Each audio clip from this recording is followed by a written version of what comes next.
Oh no.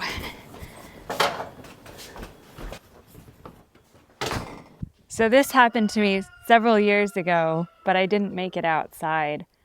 I had a cast iron skillet with oil in it, and I'd gotten distracted and busy and walked off, and the smoke was just filling the house from the oil.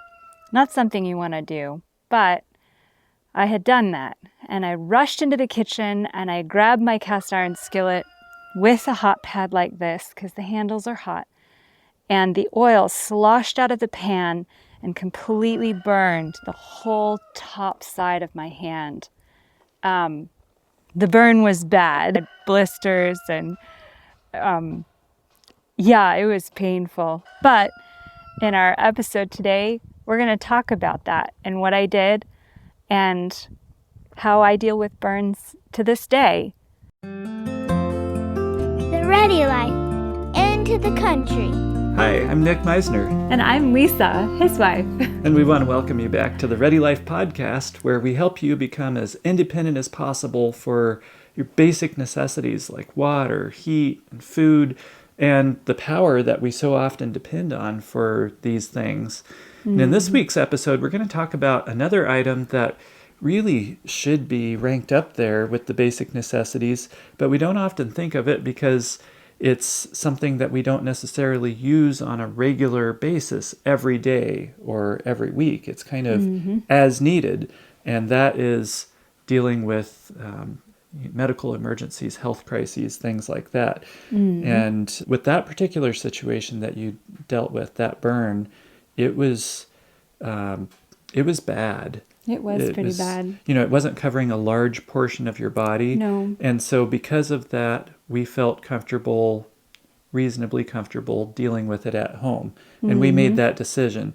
And I'll just say right off the bat, we're not trying to tell anybody what you should or shouldn't do and what kind of situations you should go into the hospital for and what kind of situations you should stay home for. That's a decision only you can make. And we would not presume to be telling anybody what you should or shouldn't do. Burns can be very serious. Yes. And you can deal with all kinds of issues like major infection. You can deal with major dehydration. And not to mention, just the initial trauma and shock and things like that of dealing with a burn on a large portion of your body. And so it can be super serious, and don't take it lightly. But if you do happen to find yourself in a situation where you've sustained a burn and it's more than just a ow burn, it's a significant burn, but you feel confident dealing with it at home, we're going to share some tips that we've learned in the School of Hard Knocks, shall I say, or the School of Hard Burns. Also. Yeah, right. That have worked well for us when dealing with a burn on the homestead. And that burn that you were describing was the most significant one, but you just got one a few days ago. Last week, actually. That was similar, except it wasn't an oil burn. No, it was not an oil burn. I was making some sourdough bread, and we had I had the pan covered with this metal lid, actually. And I like the crusty sourdough bread, and so I baked the sourdough bread for a certain amount of time, and then I took the lid off and I set the lid down on top of the stove, and I was so distracted and busy. I had like 10 different things going on, and I came back into the kitchen just less than a moment later, and I was busy trying to get things cleaned up, and I walked over and I picked the blazing hot 400-degree lid with my hand. Ouch. Yeah, I dropped it like a hot potato, and then I started working my way through the steps of dealing with a burn, which we're going to talk about today. And so it was a pretty significant one. This one wasn't so bad. But it wasn't just an ouch thing. Yeah, it hurt pretty bad. Significant pain.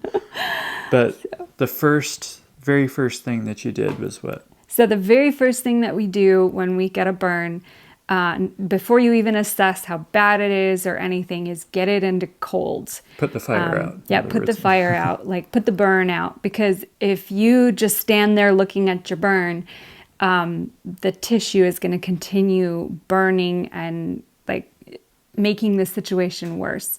And so the first thing you need to do is to stop the burn and to get it cooled down immediately.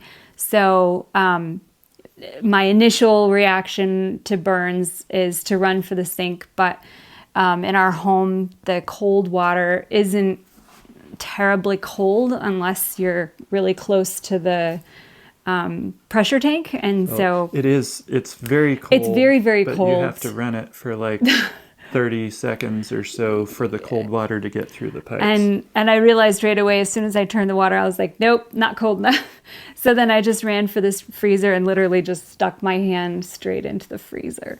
And, you know, you've got frozen food in there. Of course, the freezer sidewalls and the bottom of the freezer is cold. And so I just got it into cold as fast as I could. And I left it on the cold until my hand was literally aching with the cold. Because we found that every second Yes. counts. And the quicker you get that fire put out on your hand, the quicker you Yep. get it cooled off, the less damage is done and the quicker it's going to heal. Yes, when I got that oil burn, yeah, that was really bad. That was a bad burn. And yeah, that was the first thing we did, was straight for the freezer to get the cold on it. So then you had your hand in the freezer and you're just wailing with pain. And so then our next step is something that is probably the most unique thing that you've ever heard about burns. And if I had not seen it work multiple times, I would feel like an absolute idiot standing here telling you about it. But we're not precisely sure what all of the reasons are why it works, but it does. Yep. And That's good old-fashioned tofu. I just open a package of tofu and I take a couple slices of the tofu out and I just lay that on the burn. In fact, this is the tofu I had out just last week that I used on the burn that I got on my hand. You can't even really, I can still see a little bit. I burned all of the tips of my fingers and a little bit down onto the fingers of my right hand. But like I said, it's really not that bad at all now because I did the tofu right away. we think it's the protein in the tofu. Yeah. Of course, the cool, anything cold. cool is going to help and feel good to it. The moisture. But the difference between doing tofu and not doing tofu when I get burns like this one that I just got, because it happens. I mean, you live on a homestead, you have a wood stove, you have, you're cooking or baking. And so burns happen. It's just kind of a part of life. And when I do when I get a burn and I do the tofu, the healing process is so much quicker and it takes the pain out of the burn. I think that's the biggest thing for me right away is it really helps to take the pain out of the burn. Mm-hmm. So yeah, tofu is what I use. And I didn't know how bad this burn was compared to the oil burn before. So I was like gearing up for the worst. With that oil burn, it took a lot of tofu because we were changing it like every minute or two for the first hour. And then we kind of slowed down the changing of it. And we would even stick it back in the fridge or the freezer to cool pieces off and recycle them somewhat because the cool felt better. Yeah, because the whole top of my hand was just burned pretty badly. So bad. But in this case, it was just this. Just these two pieces were enough for this burn. You laid it on there for, would you keep it on there half an hour maybe? Probably. Until the pain subsided? Yeah, until the pain was completely gone. And then I was like, yeah, I think I'm good. But one thing I did was I put the tofu on top of a, what are those, cool packs? Like a freezer bag? Oh, yeah, I'll grab one here. I just laid the tofu on top of the freezer pack so it would keep the tofu nice and cold. And then I laid my hand where the burn was on top of just a nice, good old-fashioned. These are wonderful to have. You really should have at least one or more of them in your freezer At all that you times. can use. Yeah. I can still feel the burn. It's tender in my fingertips, but it's completely manageable. Anyway, this, keeping this cold and using the tofu is really significant. I wish I could repeat the story a friend of mine told me. She ran a health food store, and she had a mom come in whose son had made the mother of all bottle rockets, and it had exploded in his face. And I remember her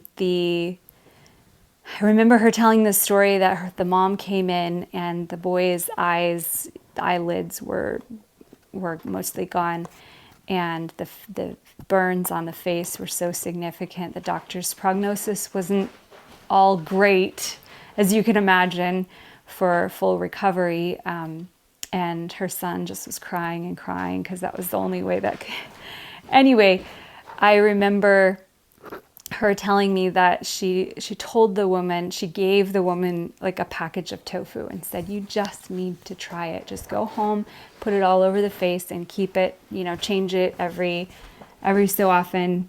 Like I said, I wish I could remember all of the details. It ended up in the newspaper there in their local town, because I remember seeing the newspaper clipping that she had from that story.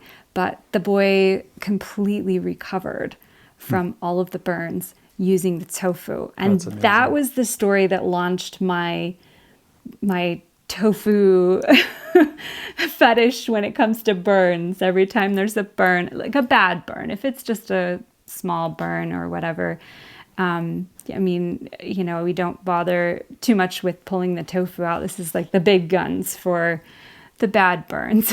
But so then that's just like our first line for getting the pain to subside in the immediate aftermath, because the pain can be really intense after a burn and you feel like you're about to go out of your mind. So that helps tremendously there.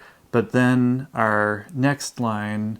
Yeah, so the tofu is something that you can do long term by just, keeping it wrapped that way. But for, going back to everyday life, especially if the burn was on your hand or something, we've found that, I do have to mention with the tofu, with my really bad burn, I was also using lavender oil. That's right. Yes. So I was using lavender oil, essential oil, along with the tofu. And by the way, I just got to mention, I love using lavender oil whenever I get like a sunburn or something. You should try it sometime. It really helps. We've tried. I know aloe vera is the very common thing that everybody thinks of, and a lot of people have had good results with aloe vera, and we've had some, but it hasn't been remarkable. It's more for moisturizing for us, keeping it moist. And that's actually another thing with burns. With burns, you need to keep them moist. Do not let a burn dry out, because if a burn dries out, it's bad news. But if you can keep the burn area moist consistently, that really makes a difference. And when we use aloe vera, I find that the burns dry out too quickly. And so then you're having to constantly change of course, with the tofu, you're going to run into that too. You'd need to change it pretty regularly. But and we only did. do that for a little while. The first, with the oil burn I had, we did it for the first several hours. Pretty much the whole rest of that day, Right. I was packed in tofu with my hand. But we were also using the lavender to help with the pain management. So then, as far as keeping it moist, one of the things for during the healing process, one of the things that is not only a home remedy, but it's actually used in burn units. We have a friend who had a son that sustained very bad burns where they didn't even think he was going to survive, and he was in a burn unit, I think, in Seattle for weeks. For weeks. And they were using honey. Can you imagine? In the burn unit. Just honey. Good old-fashioned plain old honey. It's a commonly known thing that honey is a great home remedy for burns, but I had not realized that even in burn units in hospitals, Yep. at least in some of them, they do that. And I think part of it is it's keeping it moisturized. Also, honey is antibacterial, so it's helping to keep infection at bay, which another thing, the lavender oil, that's helping Yes. with that sort of thing too. But I think our favorite long-term secret weapon for after getting through the aftermath, the initial is tofu, and then I think our second for the long term, our secret weapon is this stuff. It's the B&W ointment, and this stuff is amazing. It actually has honey in it. That's the first ingredient, but it also has a bunch of other really helpful things that help to assist the body in promoting healing, like lanolin, olive oil, There's comfrey in there. comfrey, beeswax, all sorts of White oak bark. yeah, all sorts of different things. This stuff is been really excellent for it. Just is so soothing. We find ourselves using it for All kinds of things. all kinds of wounds. It's Even outside of the burns. yeah, which it's called B&W. I think that stands for burns and and wounds. wounds, and Yep. we use it for exactly that. And I almost never do we have a wound get infected when we keep this stuff on it. Yes. And By the way, it also has aloe vera in it. it does. Okay, cool. Yep. So we're not anti-aloe vera. It's just Yeah. we've found other things that seem to work better for us, but you can try whatever works for you. And as you can see, this is a very much used little container. It is. We, like he said, we use this for burns and for wounds. And this was actually what I used to keep my oil burn moist for the long term. I actually went out and bought some of those disposable plastic gloves. And I just got a package of those, and I would cake this burn salve all over my hand and then stick it into that plastic glove, and then I would go about my day. Because if that burn dries out, it's going to Yeah. get really painful, and it's not going to heal as well. Yeah, and then you end up with scars, which, by the way, Should- there's get closer to the literally camera. no scars on my hands. Like, you cannot see. For probably about a year, I could actually still see that this hand had been burned. Like, I could look at, like, which hand was it? Like, oh yeah, it was this one.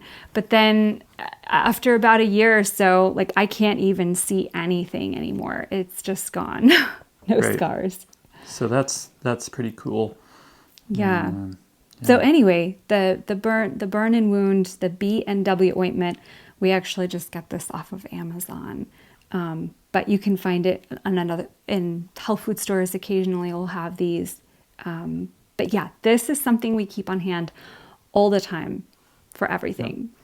So that's kind of the long and the short of how we deal with burns. Another thing I'd mention is for a truly catastrophic burn, one where you feel that you need to head in for treatment, then we have a burn blanket in our medical kit where you can, if a significant portion of your body got burned, you can throw that over it. Helps to keep it moisturized, also helps to keep debris and contamination out of the burns. burn while you transport. And so that's a good item to have on hand as well for something that that was For something really, significant, really bad, yeah. where it was covering a lot of your body. Anyway. So that's our take on burns, and I hope it was super helpful to you, and I hope you don't have to deal with it.